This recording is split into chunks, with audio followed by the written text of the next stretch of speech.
সুখবর সুখবর সুখবর, আমাদের রশিদ খান করোনার কারণে ক্লাস 8 থেকেই ক্লাস 9-এ অটো পাস পেয়ে গেছেন।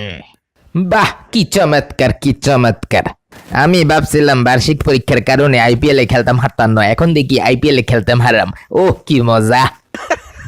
কতদিন ধরে আশায় আছি কবে মাঠে ফিরবো, ক্রিকেট খেলবো, খুব মিস করছি। পাপনদা একটু কিছু করেন তাড়াতাড়ি।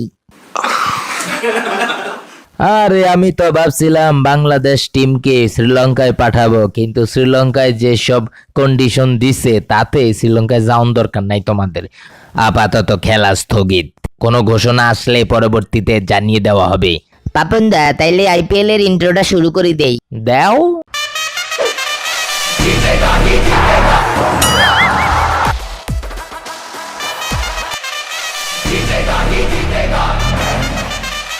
ইন্ডিয়া যদি বাংলাদেশে পেঁয়াজ না পাঠায়, আমরা কিন্তু মিথিলাকে বাংলাদেশে ফেরত নিয়ে আনবো। হ্যাঁ, প্রতিবাদ।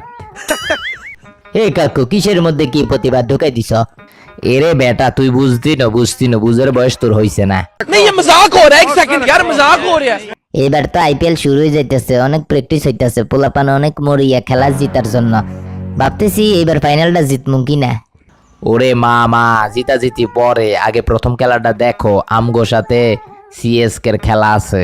वो IPL Mumbai Indians versus Chennai super Kings. ওরে মালিঙ্গা, বল করতে আয়, এক একটা বল পিটাইয়া মাঠের বাইরে ফাড়াই দেবো। এ রে, কথা কইতে আইছে। তোমাগো সাথে আমাগো এখন পর্যন্ত কয়বার খেলাইছো জানোনি?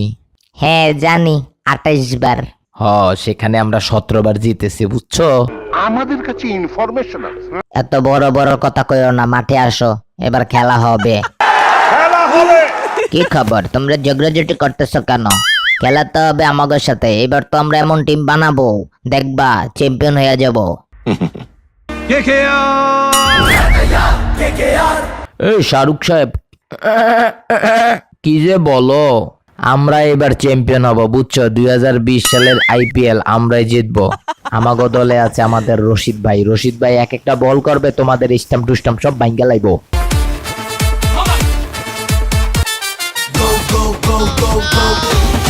সবাইকে দেখতে পাচ্ছি, আমাদের প্রীতি আপা কোথায়? প্রীতি আপা কি নাই নাকি? তোমরা কি যে বলো, খেলা তো হবে আমাদের সাথে, আমরা এবার ফাইনাল খেলবো। আমাদের দলটাকে এমন ভাবে আমরা সাজাচ্ছি, দেখবা ফাইনাল খেলবো। ফাইনাল সবগুলার হারাই আমরা ফাইনালে চলে যাব।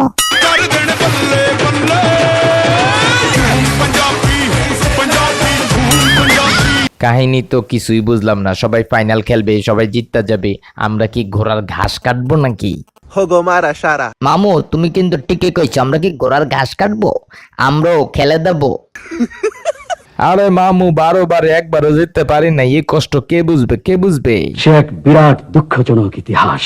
মানে না দেখলে বিশ্বাস করা যায় না, ভাবা যায় না। ওরে বিরাট কোহলি, তোর কষ্ট আমি বুঝি। শোনো, ভালোভাবে খেলবা তো ভালো কথা, একা খেললে তো হবে না, দলের সবাইকে নিয়েই খেলতে হবে।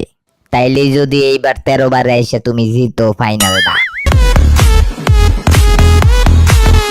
সুপ্রিয় দর্শক, আপনারা তো শুনলেন সবার কথা। আপনাদের কাছে কি মনে হয় কে জিতবে এবারের আইপিএল?